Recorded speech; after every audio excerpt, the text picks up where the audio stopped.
Good morning. I decided to make some cookies. Now, when I went to look for the chocolate chips, we don't have any. So I'm going to do a little pivot and I'm going to make a take on what most people call a marzipan cookie. And these are really yummy, really flavorful. It makes me think of my friend Jade. So, Jade, this is an ode to you. I know you just lost your pup, and I feel so sorry for you. And my heart goes out and aches for you. I love you, sweetie. So, hang in there. Now, back to the cookies. So, what I will be working with today, bear with me. Let me set this down. So I've got a hot bath going of coconut oil. So this recipe calls for almond flour, um, coconut oil, which comes in a solidified degree. Coconut oil has a very low melt point, which is like somewhere around 75 degrees, I believe. So what I do is we call it a hot bath. So you take hot water, just hot tap water, and you fill your large measuring cup or a bowl with hot water, and then you put a quarter cup of the solidified coconut oil in, and as you can see, it's starting to kind of melt down. You can kind of see right there. And we'll let that sit for just a few minutes because basically, just like with most baking, you want to do your dry ingredients first. I do measure because baking is more science. That's why I struggle with it. So you start with your 2 cups of almond flour.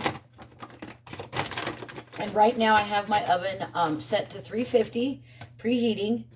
And then it'll tell us here in a few minutes. It's at 269, so I give it another minute or two, and it will be saying, beep, you're ready. So we'll all get the pleasure of hearing that. So there's my almond flour. So 2 cups of almond flour, and then a half a teaspoon of salt.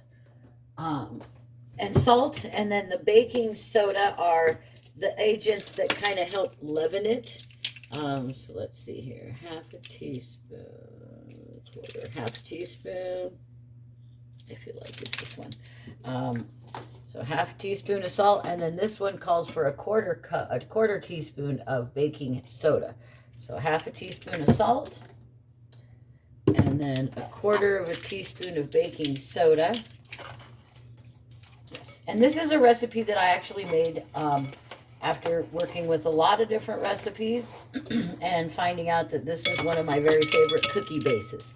So I kind of made this one up all on my own, combining a bunch of different ones. Okay, so once you have all of that put together, you're going to want to mix it up because that way you don't get little pieces that kind of taste salty or baking soda-y, we'll say. And then there's also, because you see how the flour is kind of, because this flour, almond flour, should be refrigerated after it's opened. So it does kind of tend to get just a little bit of clumpy going. Okay, I feel like that's pretty good. So you thoroughly mix up your dry ingredients all together. So far, unfortunately, it's probably because it's cold here today. My coconut oil has not melted down quite as fast as I want. So I'm going to speed that process up just a minute here. And so I will be right back. All right, so my coconut oil is completely melted down. It measures out to just about a third of a cup once it's in its liquefied state. So we're going to add that into the dry base, and then we're going to add in maple syrup as our sweetening agent. So this is actually a bit better option for you than a lot of other cookies. And we do a quarter of a cup of maple syrup. And because I want to get every drop of that maple syrup loving, it also adds a little bit of a nice flavor because maple syrup has a very distinct flavor.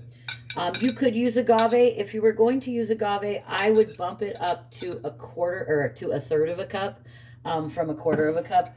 Agave doesn't have quite as much sweet as your maple syrup does, so that's why I would add that in that way. Okay, next, so this is the base. So you add 1 tablespoon of vanilla extract,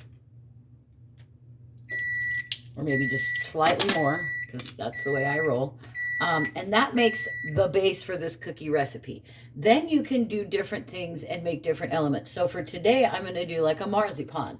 So I'm going to add in almond extract. I'm going to do 2 tablespoons of almond extract to make this a really heavily almond. That's kind of the defining factor of the marzipan cookies, is that really heavy almond flavor. So I'm going to do 2 tablespoons of that for this particular recipe. Now, a lot of times, and what we did not have, is chocolate chips. So a lot of times I'll back off 1 tablespoon of almond extract and then add in, add in approximately 1/4 to 1/2 cup of chocolate chips. You can also change this recipe out and add, instead of coconut oil, you could use an almond butter, a cashew butter, a sunflower butter, hemp seed butter. You could do any type of butter in this as well. Okay, so now that I've got my base all established, you just mix this all together. And because I did add just a little bit more liquid this time, sometimes I need to add just a little bit more flour to bring it to a consistency that is a rollable consistency that isn't going to stick too much. So this is, well, and you see how it's kind of pulling together as we mix it. Let's just keep mixing here because I feel like we might be okay.